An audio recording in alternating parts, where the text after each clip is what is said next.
Hello, everyone, and welcome to another episode of Bro Doc Talk. I'm so excited for our guest today. Again, my name is Henry Lewis III. I am a residency program coordinator and former pre-health advisor. Hi, everyone. I'm Dr. Omar Young. I am a maternal fetal medicine specialist and a medical educator. We are so happy to have our special guest today, and I will let Henry introduce him. Yes, yes. So today we have Dr. Ron Sutton. He is a good friend of mine. I've known him for a while now, and I know a lot about him, but I don't know everything about him and his journey. So I'm really excited to learn a little bit more about him today. Dr. Ron Sutton, introduce yourselves to yourself, sorry, to our listeners, and tell us a little bit about you. Where are you from, and how did you get into medicine? All right. Hey, everybody. I'm Ron Sutton. I am currently a child and adolescent psychiatry fellow at NYP here in New York City. I'm also the chief resident for the Morgan Stanley Children's Hospital and also in the public track here in New York City. I'm originally from Chicago, Illinois, and I got interested in medicine as a young kid. I grew up saying I wanted to be a doctor, but didn't really make sense of what that was. I just told people I wanted to work with kids. I wanted to be a kid doctor, but didn't really know what that process would be like. And now I'm actually doing that, working with kids. Dr. Sutton, from the pre-med process, was there something in that journey that really solidified, like, yes, medicine is what I want? Like, yes, maybe I knew I wanted to do it as a child, but we all know when we get to that pre-med process, that's when we really solidify everything. So what was it then that told you this is what I want to do with my life? Yeah, the pre-med process was tough. It was rough. Organic chemistry, physics was not my strong suit at all. But so I attended Dartmouth College for undergrad, and they allowed us to do a lot of different research experiences.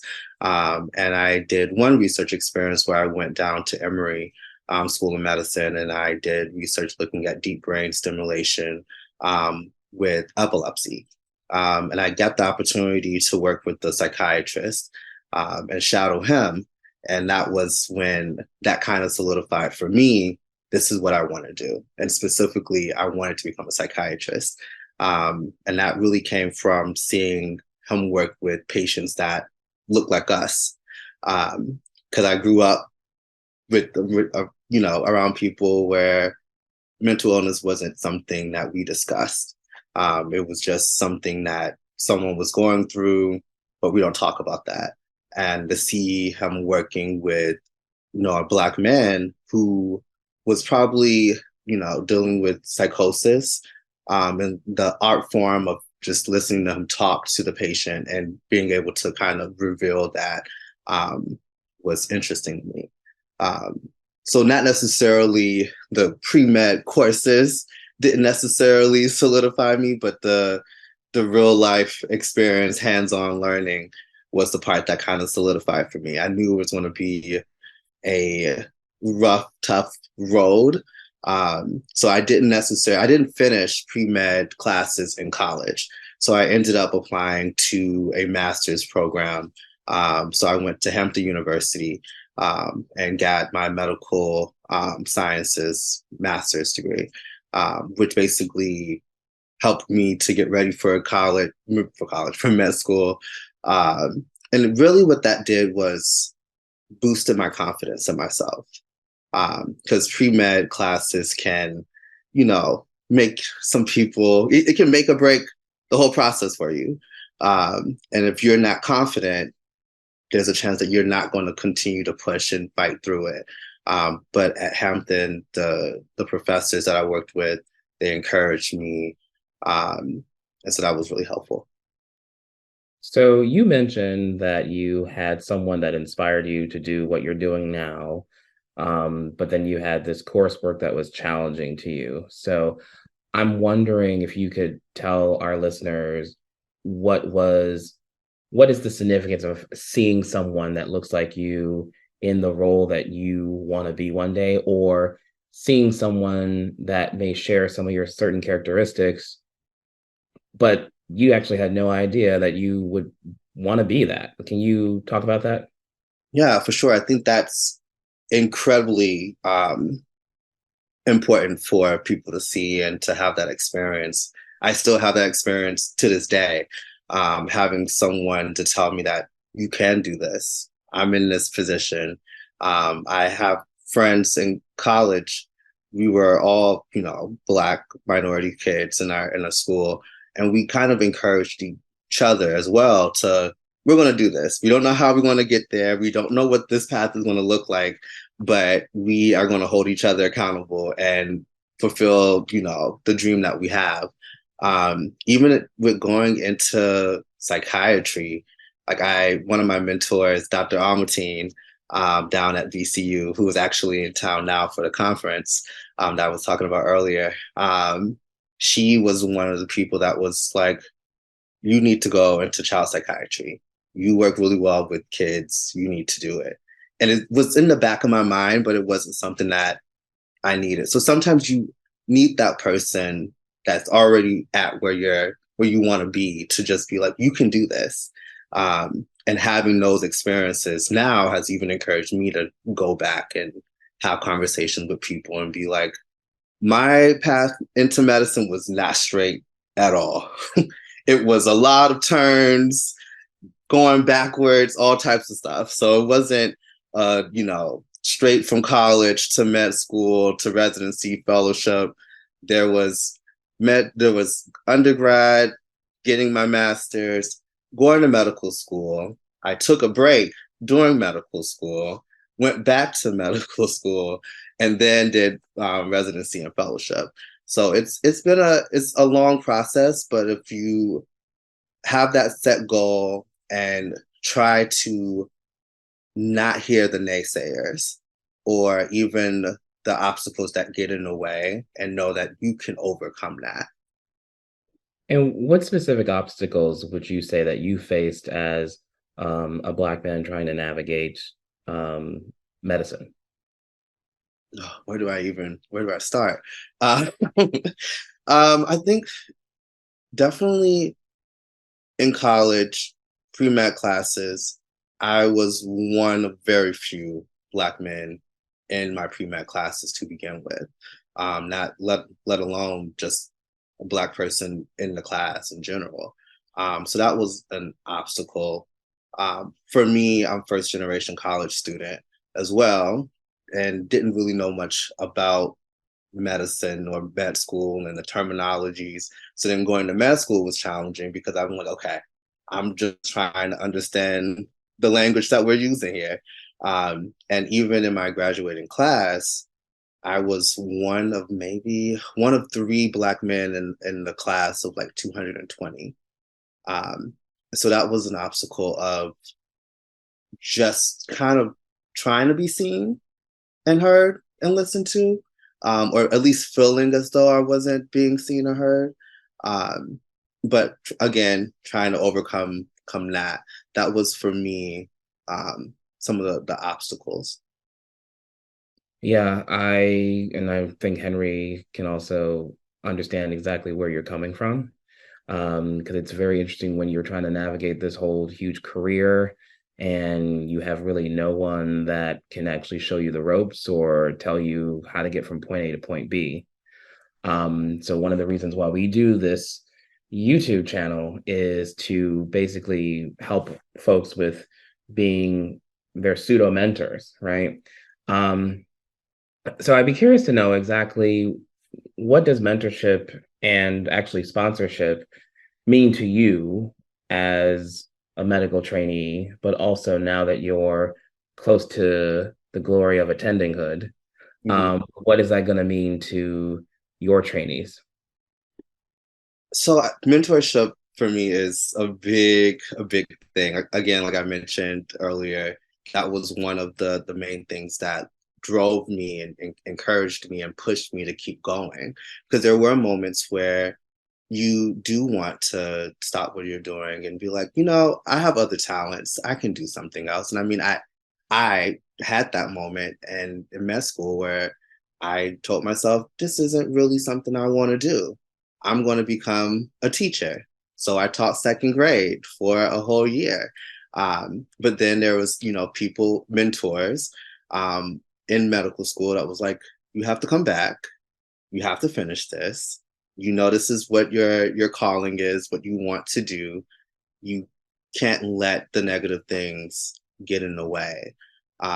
So mentorship to me is having that person again that's been where you've been and is able to encourage you, pull you up, to give you the map of how this is going to go. Because even when you get into medical schools, there's a lot of things that you may not fully know about. I didn't necessarily know that there was 3 different STUP exams. Well, when I was there, we also had the STUP 2 CS, the clinical skills part. So there's like little things like that where you don't necessarily know, but having that mentor, the person that can also help to open up some doors and open up your eyes to the different possibilities. I want to rewind just a little bit because you said a few different things that made me think about some questions. So we talked a little bit about your obstacles. We talked about you leaving medical school, having a mentor that kind of helped you come back, not knowing that there were 3 steps to the USMLE. In that, the latter part of that, testing in general, MCAT, USMLE.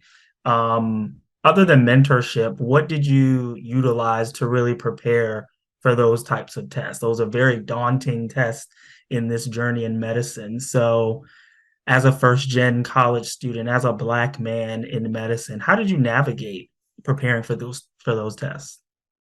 Yeah, for the MCAT in the olden days when you had the writing section, um, Oh yeah, for not that for old. that, in order for me to even apply to the master's program, so if you have taken too many pre-med classes, post-bac programs can be out of the question.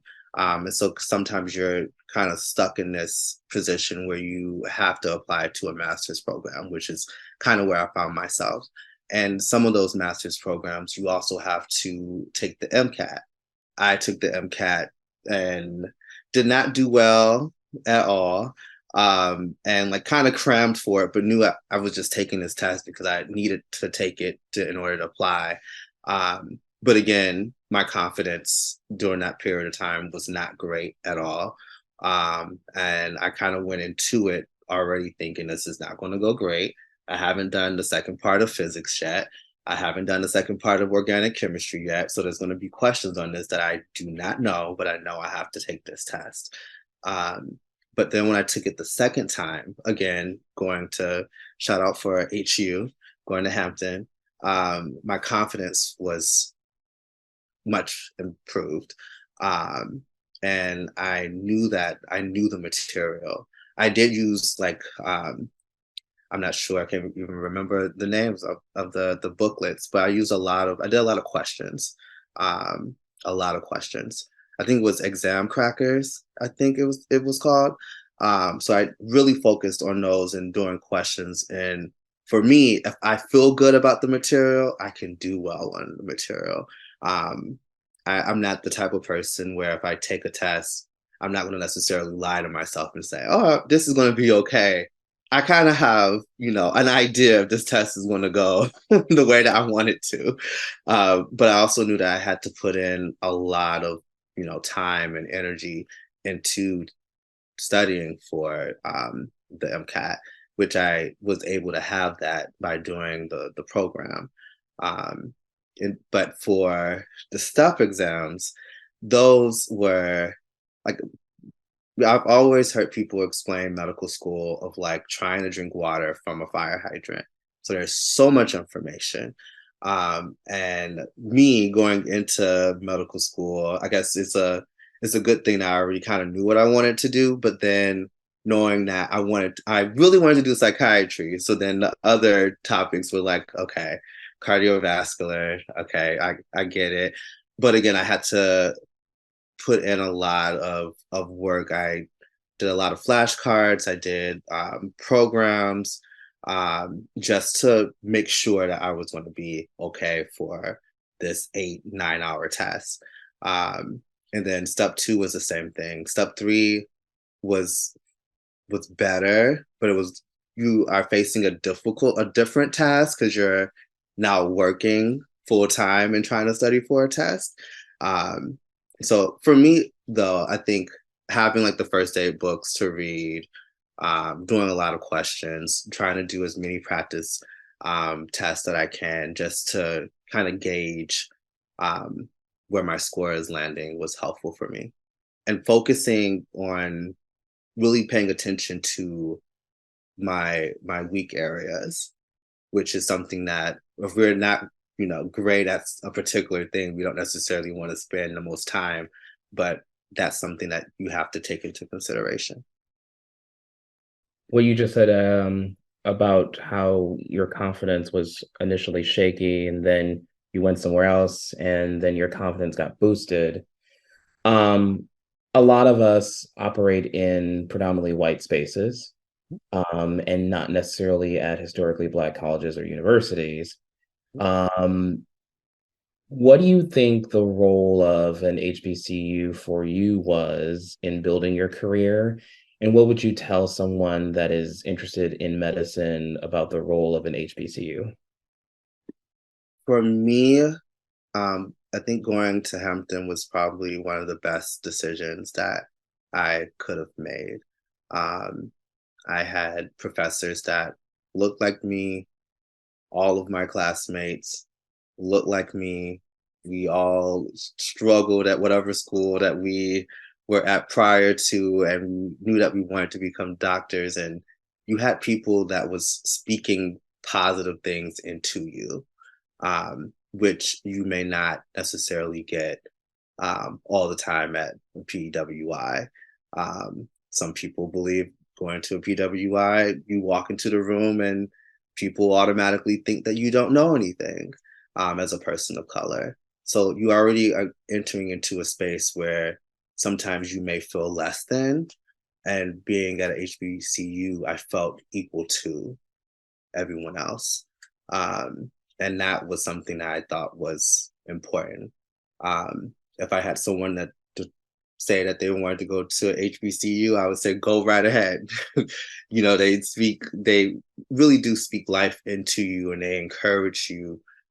We had speakers from different medical schools come and talk to us specifically. We didn't necessarily have to go out looking for them. They came to us, which is kind of how I ended up going to VCU for med school to begin with, was because someone came and spoke to us and we had a communication and we connected.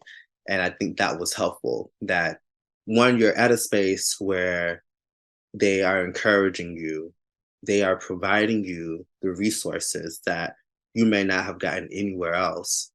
And you feel equal to everyone else. So you don't have to worry about, what someone else is thinking about you. Um, so it's very important, I think. How has your experience been, or I guess, well, starting, what was your experience applying for residency and fellowship? The good, the bad, all of it. So when I applied to residency, similar to how I applied to the college, I kind of go into these things like a little scared of like what ifs, I should say. So when I applied to residency, I applied to like 80 programs. I initially started off with like 20, and then I was like, wait, I wouldn't mind living in New York. I wouldn't mind living in LA. So then I just started adding all of these programs. And then, you're hearing people say, um, whatever the year that I applied was competitive for psychiatry. And again, medical school confidence was kind of shaky at that point. So then I was making these decisions of let me apply to all of these programs. And in the beginning, I didn't necessarily hear back from programs as soon as some people did. Some people were hearing back in the beginning of October, the middle of October, and it was kind of silent. And I started kind of becoming more nervous of what is going to happen. And, I was told if you don't hear anything by the beginning of November, then, you may want to think about adding programs. I'm like, I already added a whole bunch anyway. Or or you may want to consider sending emails to programs. So in the beginning, it was slow. But then near the beginning of November, middle of November, programs really started to reach out to me. I did send emails to certain program directors where I was really interested in being in the program. And that was that process. The interview days was in person when I applied, so that was nice to go and see places, but it was financially tight, with the combination of me applying to all the programs and then having to go interview in different states and stuff. It was fun to like have the dinners and the talk and see the different cities, but it was expensive. So that was the process for me. I enjoyed the interview day. I think once the programs were able to meet me, they kind of liked me, which was good. And you can kind of feel that energy from them. So now that you are chief resident, Whew. what is the future? Yes, congratulations. It's a huge accomplishment. Working in GME and working with chief residents, I know how important that role is and all the skills you all will gain. So congrats on that. What does the future hold for Dr. Sutton? I mean, you're not going to be a chief resident forever. So No. what's next? No, being chief has been a great experience, great learning experience about leadership in academic settings. So right now, though, what I'm thinking about, and I think that's a nice thing about psychiatry is that you can kind of do whatever or make your career to be whatever you want it to be. I'm more so right now thinking about working in the emergency room setting, and also working on trying to start my own private practice as well on the side, and really wanting to stay in the public sector, either working for the state. So I'm weighing different options, but I think the end goal for me would be private practice, but also within that private practice, being able to continue to help the underserved in the way that I wanted to. Before we ask the last question, you talking about practicing in the emergency room kind of sparked an interest in me. What is it about that setting that interests you so much, and why is that important? I was actually interested in that. So. Yeah.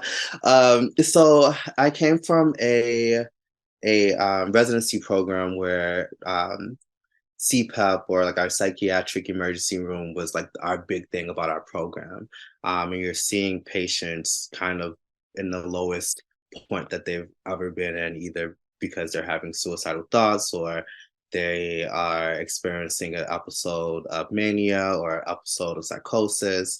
And being able to provide, pretty quick help in that moment in terms of like triaging of if they need to go, outpatient or inpatient or whatever. I enjoy that part of it. I do enjoy inpatient as well, but I like the see you and make that decision and provide resources for you, either for you to go inpatient or for the outpatient setting.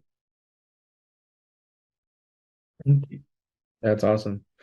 Given what you know now, what you went through and all your obstacles and the amazing future that is going to be ahead of you, what would you tell our listeners who are either about to enter college or med school or in the midst of the residency application process right now? Mhm. what would you tell them and what advice would you give them?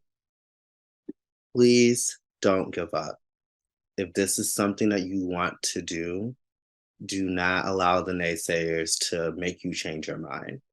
There's multiple pathways to becoming a doctor, to becoming an MP or PA. If you want to work in the medical field, there's many paths to do it.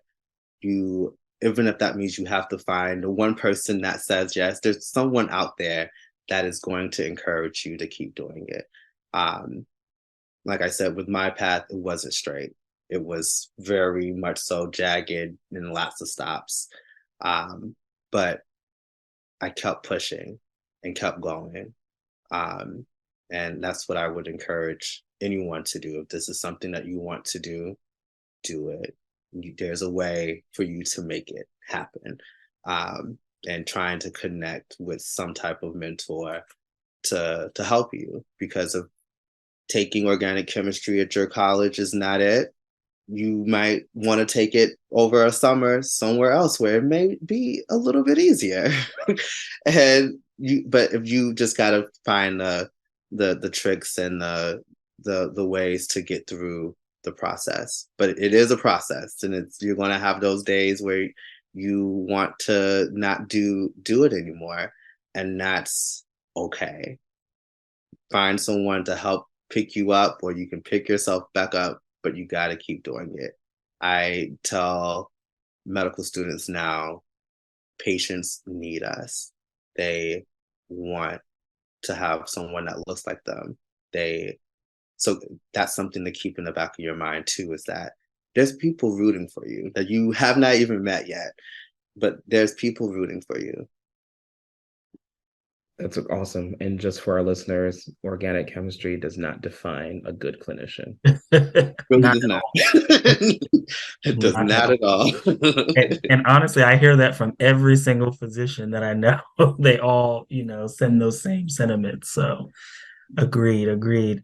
Well, thank you, Dr. Sutton. Having watched you during, part of your journey to becoming a doctor, I can really attest to everything that you're saying right now. And I'm very proud of you. I know I told you that at match day and graduation. I'm very proud of you. I know your family is very proud of you. And, you continue to make us proud and to make us look good. So keep doing the work. Keep doing the work. All right. And thank you to the listeners, and stay tuned for another episode of Bro Doc Talk. See you Bye-bye. next time.